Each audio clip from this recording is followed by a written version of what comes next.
Hi అందరికీ, welcome to my channel. ఈరోజు మనమైతే గోధుమ సేమ్యాతో ఉప్మా పొడి పొడిగా రావాలంటే కొలతలతో సహా ఏ విధంగా తయారు చేసుకోవాలో చూపిస్తాను. ఇదైతే చాలా సింపుల్. వీడియోలోకి అయితే వెళ్ళిపోదాం.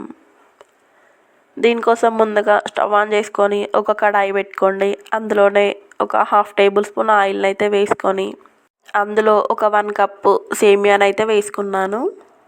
వీటినైతే సిమ్లో పెట్టుకొని ఫ్రై చేసుకోవాలి. కొద్దిగా కలర్ చేంజ్ అయితే సరిపోతుంది మనకు. హై ఫ్లేమ్లో పెట్టుకుంటే మాత్రం తొందరగా మాడిపోతాయి. సో స్టవ్ అయితే సిమ్లో పెట్టుకోండి. మనకైతే ఈ విధంగా కలర్ అయితే చేంజ్ అయిపోయినాయి. ఇప్పుడు వీటిని అయితే పక్కకు తీసుకుందాం. ఇప్పుడు అదే కడాయిలో 2 టేబుల్ స్పూన్ ఆయిల్ని అయితే వేసుకోండి. అందులోనే 1 టేబుల్ స్పూన్ శనగపప్పు, 3-4 ఎండుమిర్చీలు, అదేవిధంగా 3 పచ్చిమిర్చీలను కూడా చిన్నగా కట్ చేసుకొని వేసుకోండి. అందులోనే ఒక మీడియం సైజ్ ఆనియన్ని కూడా వేసుకోండి. జీలకర్ర, ఆవాలు, అదేవిధంగా పల్లీలను కూడా యాడ్ చేసుకోండి.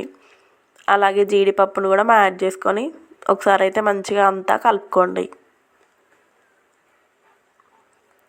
ఆనియన్, పచ్చిమిర్చి కొద్దిగా ఫ్రై అయిపోయిన తర్వాత ఇందులోనే 2 రెమ్మల కరివేపాకును కూడా వేసుకోండి. ఇప్పుడు ఇందులోనే మనము ఏ కప్పుతో అయితే సేమ్యాను కొలుచుకున్నామో అదే కప్పుతో 1 కప్పు వాటర్ అయితే సరిపోతుంది. 1 కప్పు వాటర్ని యాడ్ చేసుకోవాలి. అదేవిధంగా రుచికి తగినంత సాల్ట్ని కూడా యాడ్ చేసుకోవాలి. యాడ్ చేసుకొని ఒక 3 మినిట్స్ అయితే మనం మూత పెట్టుకుంటే మనకి వాటర్ అయితే ఈ విధంగా మరిగిపోతాయి. ఇప్పుడు మనం వేయించి పక్కన పెట్టుకున్న సేమ్యాని అయితే ఇందులో యాడ్ చేసుకోవాలి. యాడ్ చేసుకొని కొంచెం నిదానంగా అయితే కలుపుకోండి. స్టవ్ అయితే హై ఫ్లేమ్లో పెట్టుకోండి.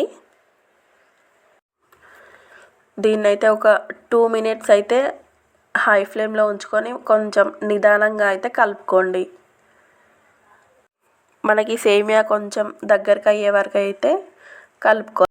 ఈ విధంగా దగ్గరికి అయిన తర్వాతనైతే స్టవ్నైతే సిమ్లోకి మార్చుకొని ఒక 2 to 3 మినిట్స్ అయితే మూత పెట్టుకోండి.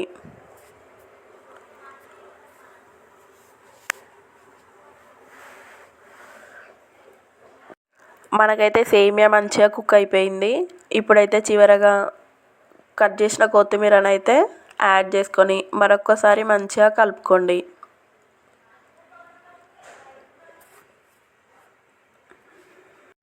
కలుపుకొని ఒక 1 మినిట్ ఉంచుకొని స్టవ్ ఆఫ్ చేసుకుంటే సరిపోతుంది. మనకైతే సేమియా ఉప్మా అయితే రెడీ అయిపోయింది. ఇదైతే చాలా పొడి పొడిగా ఉంటుంది. టేస్ట్ కూడా అంతే బాగుంటుంది. ఖచ్చితంగా ఒకసారి అయితే ట్రై చేయండి. Please subscribe my channel.